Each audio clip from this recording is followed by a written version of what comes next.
कसं ओळखायचं बरं? बर, आता बघा याचा प्रश्न आहे की एखादा नंबर प्राईम आहे का कंपोजिट आहे कसं ओळखायचं. तर त्यासाठी एक सिंपल ट्रिक आहे. त्यासाठी आपण सगळ्यात सुरुवातीला आधी 1 ते 10 नंबर्स लिहू.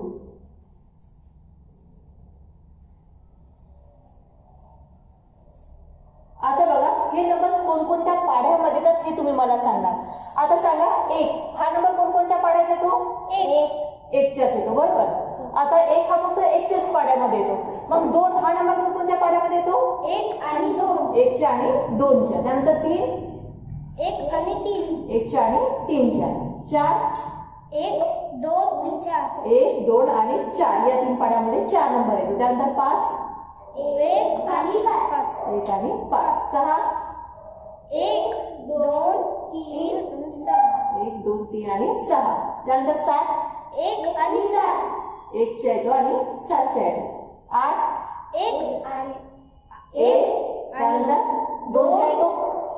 त्यानंतर 4च्या येतो आणि अजून 8च्या येतो. आता 9 कोणत्या कोणत्या पाढ्यात येतो? 9 1 आणि 3 आणि 9. त्यानंतर 10 1च्या येतो 2च्या येतो 5च्या येतो आणि 10च्या येतो. आता बघा आपण काय केलं, फक्त 1 ते 10 पर्यंत नंबर लिहिले आणि हे नंबर कोणकोणत्या पाढ्यामध्ये ते एवढंच लिहिलं. आता बघा 4 च्या समोर किती नंबरचे टोटल? 1 2 आणि 3. टोटल 3 नंबरचे कोणकोणते? 1 2 आणि 4. मग आता हे करून जे आपण नंबर्स लिहिलेले आहेत ते काय झाले? या नंबरचे फॅक्टर्स झाले. मग आता 5 चे किती फॅक्टर्स आहेत? टोटल 2 फॅक्टर्स आहेत. ते कोणकोणते? 1 आणि 5. 4 चे किती फॅक्टर्स आहेत? 3 फॅक्टर्स आहेत. कोणकोणते? 1 2 आणि 4. 8 चे किती फॅक्टर्स आहेत? 4 फॅक्टर्स आहेत. कोणकोणते? 1 2 4 आणि 8. मग ज्याही नंबरचे फक्त 2च फॅक्टर्स असतात कोणकोणते? 1 अँड दॅट नंबर इटसेल्फ. 1 आणि तो नंबर स्वतः, हे 2च फॅक्टर्स ज्या नंबरचे असतील त्यांना म्हणायचं प्राईम नंबर, मूळ संख्या. मग आता 2 चे 2च फॅक्टर आहे कोणकोणते? 1 आणि तो नंबर स्वतः. मग 2 काय झाला? प्राईम नंबर, मूळ संख्या. मग इथे आपण काय लिहिणार? Prime number.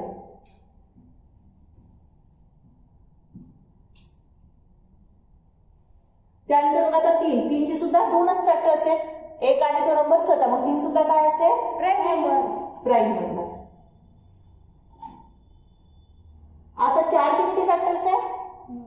3 आहेत. कोणकोणते? 1 2 4. मग हा काय असेल? प्राईम की कंपोजिट? कंपोजिट.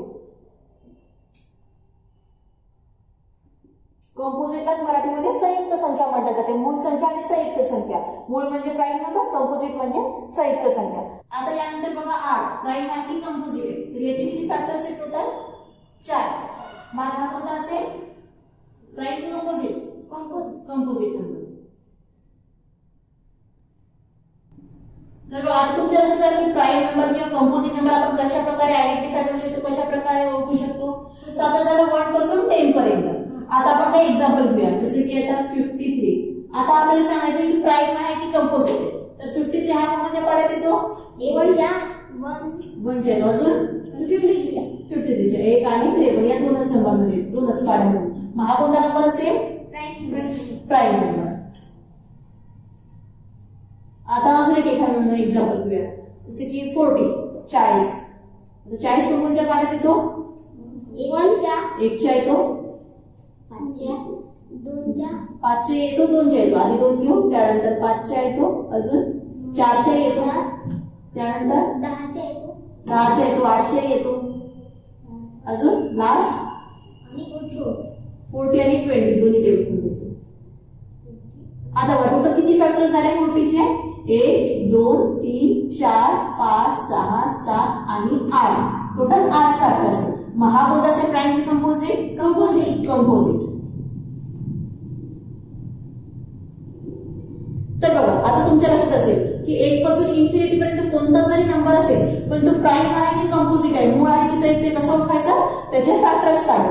2 असतील तर प्राईम मूळ संख्या म्हणा आणि तेच फॅक्टर 3 किंवा 3 पेक्षा जास्त किती जरी असले, फक्त 3 पेक्षा जास्त असायला पाहिजे, त्यांना आपण म्हणणार कंपोजिट नंबर म्हणजे संयुक्त संख्या. आता लक्षात आलं सगळ्यांच्या?